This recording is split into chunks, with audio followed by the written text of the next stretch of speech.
بسم اللہ الرحمن الرحیم۔ السلام علیکم ناظرین۔ نبی پاک صلی اللہ علیہ وآلہ وسلم نے چند ایسے جانوروں کا ذکر فرمایا ہے کہ ان کے بارے میں فرمایا، ان 5 جانوروں کو جہاں دیکھو قتل کر دو، یہاں تک کہ اگر تم احرام کی حالت میں بھی ہو تو ان کو لازمی قتل کر دو۔ تو 5 جانور کون سے ہیں اور انہیں مارنے کا حکم کیوں دیا گیا؟ اس بارے میں جاننے کے لیے آپ سے گزارش ہے کہ ہماری اس ویڈیو کو آخر تک ضرور دیکھیں، اور اگر آپ ہمارے چینل پر نئے ہیں تو چینل سبسکرائب کر دیں۔ ہمارے نبی پاک صلی اللہ علیہ وآلہ وسلم بہت رحم دل انسان تھے۔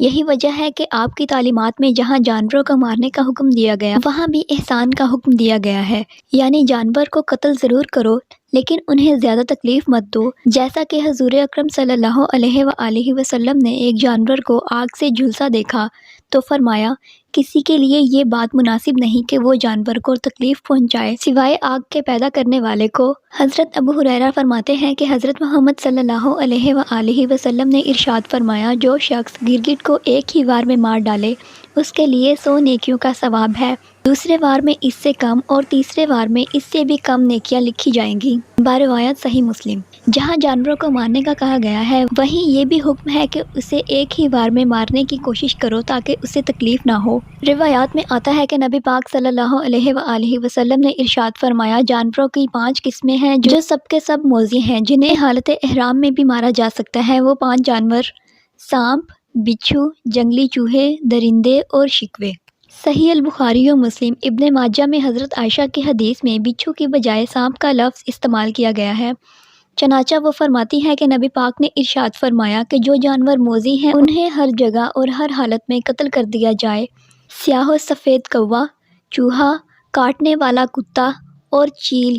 مذکورہ بالا 5 موذی جانوروں کے علاوہ ان کے حکم میں آنے والے دوسرے جانوروں مثلاً شیر، چیتا، بھیڑیا وغیرہ کو مارنے سے بھی احرام پر کوئی اثر نہیں پڑتا اور ان کو کاٹنے والے کتے کے حکم میں شمار کیا گیا ہے۔ شیخ الاسلام امام ابن تیمیہ فرماتے ہیں کہ جو عادتاً انسانوں کے لیے اذیت ناک ہو اسے محرم مار سکتا ہے، اور فرماتے ہیں کہ اگر کسی کو کھٹمل یا جوئیں کاٹ رہے ہوں تو انہیں پکڑ کر پھینک سکتا ہے اور مار بھی سکتا ہے، اور اس پر کوئی فدیہ نہیں، البتہ مارنے سے پھینکنا اچھا ہے۔ یہ درست نہیں کہ آپ جانوروں کو خام خواہ ماریں۔ یاد رہے کہ مذکورہ حدیث میں عربی میں فاسق کا لفظ آیا ہے، اس سے مراد وہ موذی جانور جو آپ کے لیے اذیت یا تکلیف کا باعث ہوں۔